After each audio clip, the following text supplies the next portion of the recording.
you want to treat the problem and not the symptoms. So if the issue is lack of supply, you need to find policies that can increase supply in a way that's politically palatable and actually can get passed. Rent control is treating the symptoms. You want prices to be lower, so we're just going to decree them to be lower and let the market respond.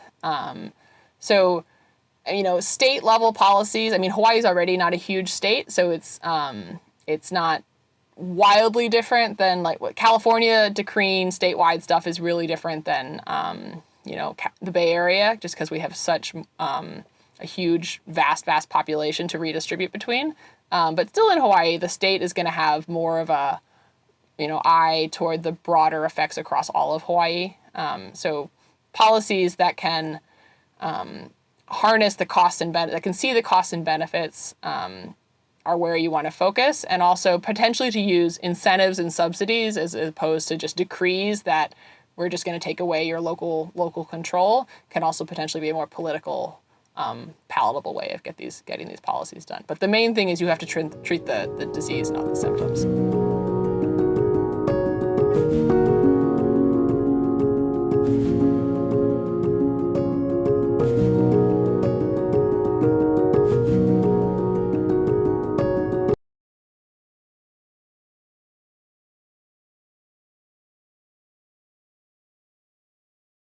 So there's a lot of different types of rent control out there, but so just to give a little bit of context about when we say rent control, what we really mean. Rent control usually means that when a tenant moves into a rental property, the initial upfront rent is not regulated.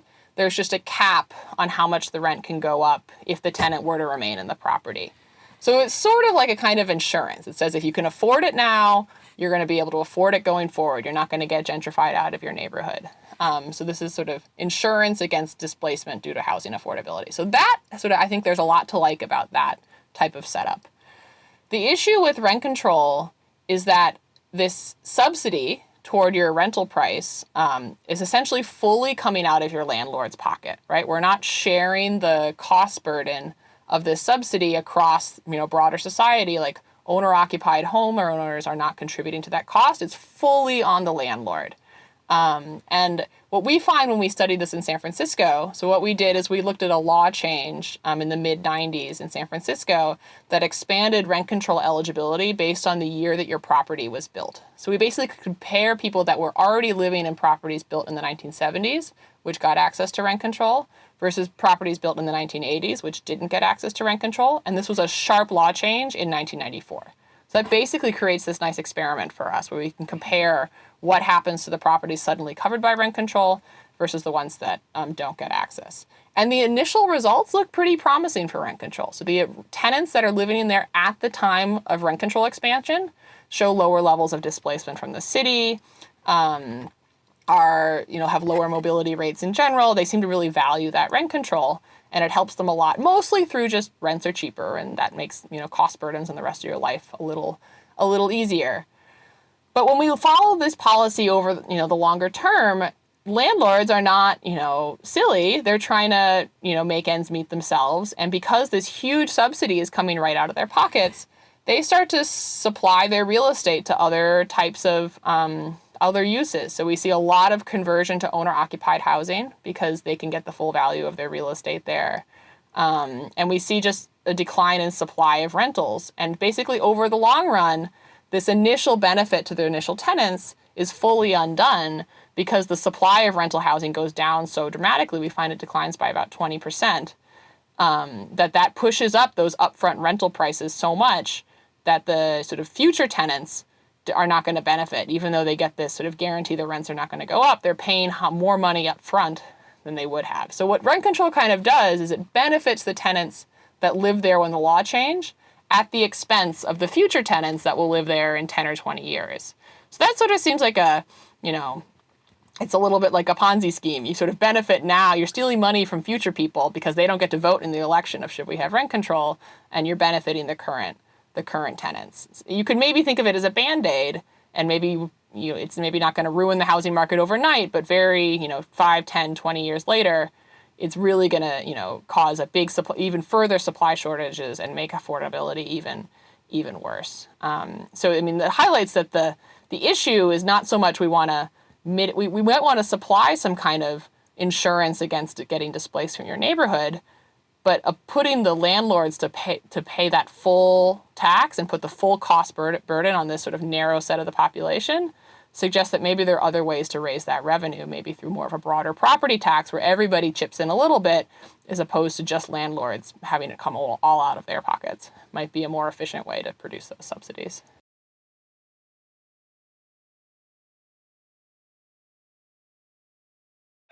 So I think a couple things there. I wouldn't ever, want to say you want to go all the way to the state level where the local area has no control.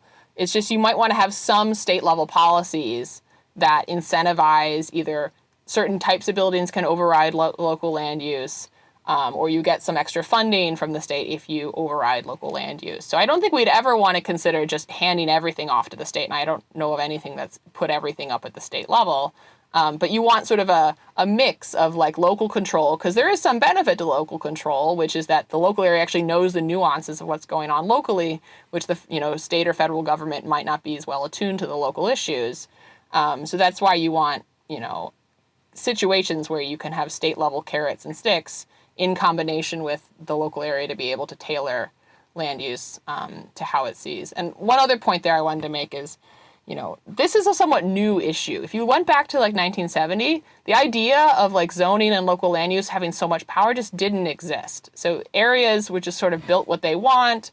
Yeah, they might have some zoning rules, but they were pretty loose. It was more like, let's not build a factory next to like a nursery school because we don't want to have, pollution for our kids.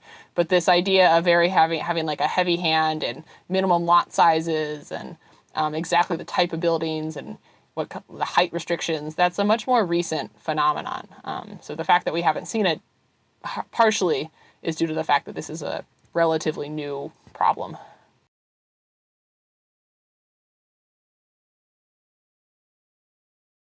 So inclusionary zoning is sort of the hot new affordable housing policy out there in a lot of the expensive cities in the US and also just around the world.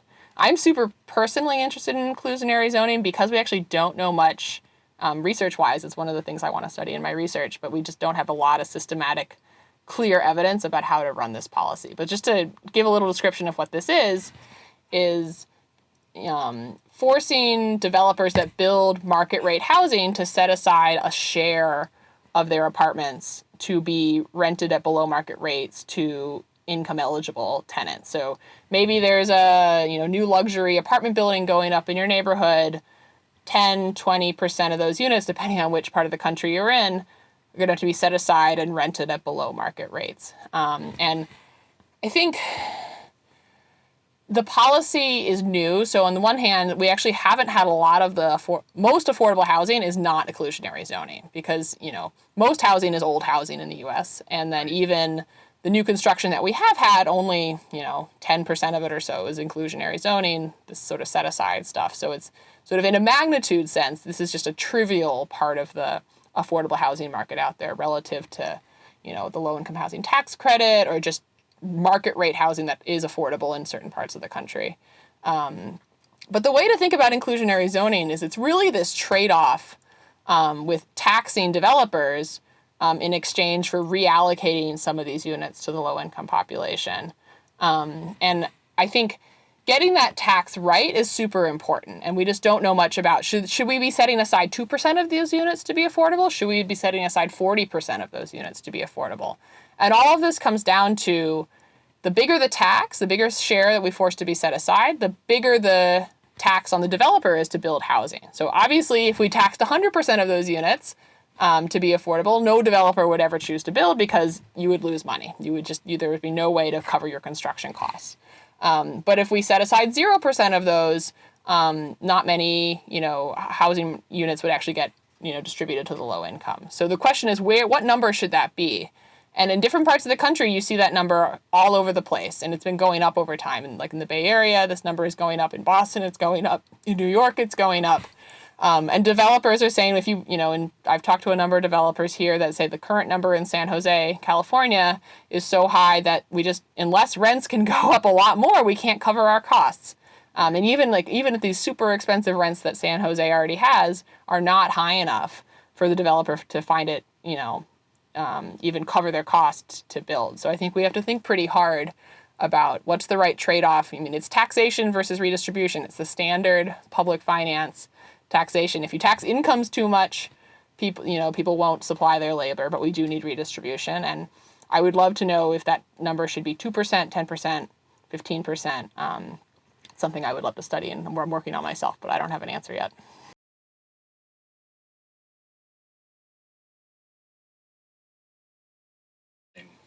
So yeah, Hawaii sort of has the double whammy of there's sort of two big factors that affect housing supply elasticity. One is land for development, which, if you're surrounded by ocean, is just not going to be developable land. And the other one is a more, flexible one, which is land use regulation. But Hawaii has one sort of unique feature about it, which I think could add to this margin of housing supply elasticity, which is you're a tourist destination. So many parts of the country don't really have a trade-off of should this land be supplied to local residents or should it be supplied to the tourism industry. So potentially one thing that might be elastic in Hawaii to housing supply is the reallocating properties between the tourism market and toward the local long-term resident population. So I'm sure you guys have had issues with Airbnb. Airbnb pushes things the other direction, right? It's an easy way to turn long-term rentals into short-term vacation rentals.